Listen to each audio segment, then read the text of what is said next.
Bonjour, nous sommes au 5e étage de l'édifice Le Belgo, situé au 372 Sainte-Catherine-Ouest, pour découvrir l'exposition Incarnation 2, les algorithmes du devenir, présentée du 26 février au 27 avril 2011.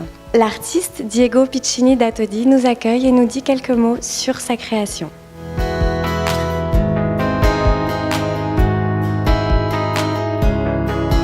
Diego, pouvez-vous nous dire quelques mots sur le thème de la mutation ? Parce que c'est ce que nous sommes. C'est un clin d'œil que j'adresse au principe de l'évolution, finalement. Nous sommes des mutants, et ce depuis toujours. Nous sommes en quelque sorte la conséquence directe de nos actes et de ceux qui nous entourent.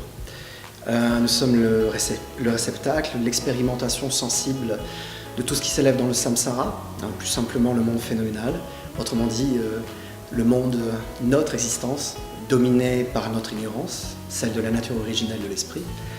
Et dans une période de crise, de repli identitaire, de repli individualiste, nous ne sommes finalement que le triste résumé des coups qui nous sont portés par la société.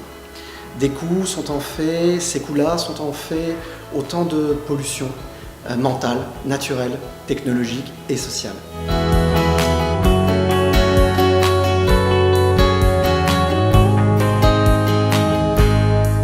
Et pourquoi utiliser le corps ? Parce que le corps, plus largement le nu, c'est un exercice obligé dans l'art visuel.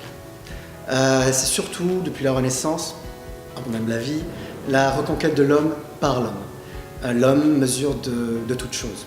Le corps agit ici pour moi comme une hégémonicon vivante.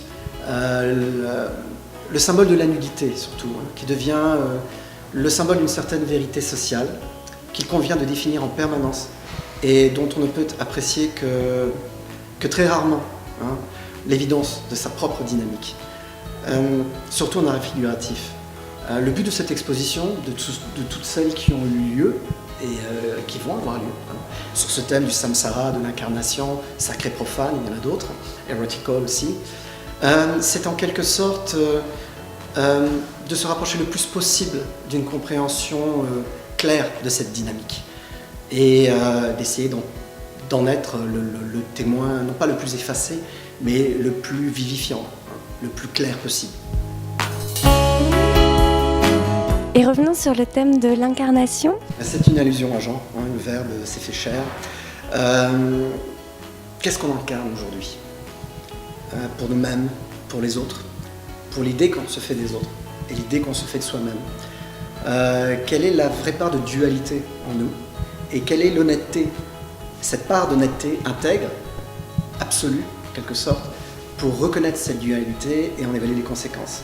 Quand je parle de dualité, c'est ce jeu qui s'oppose constamment à l'autre. Mais l'autre agit dans notre cerveau. Les limites de l'univers sont les limites de la boîte crânienne. Finalement, je suis ce que je regarde. Je suis ce que je deviens. Je suis ce que je voudrais devenir. Et la réalité, est-ce que c'est ça ? Et seul quelqu'un d'extérieur peut nous le dire. Donc l'art visuel agit alors à ce moment-là comme un prisme qui convient de polir, un peu comme un diamant. D'ailleurs, c'est une image dans le bouddhisme qui est reprise très souvent, ce qu'on appelle la vision ou la compréhension dite adamantine, autrement dit de la clarté du diamant. Ce qui est intéressant, paradoxalement, c'est pas l'œuvre, c'est la dynamique qu'elle sert.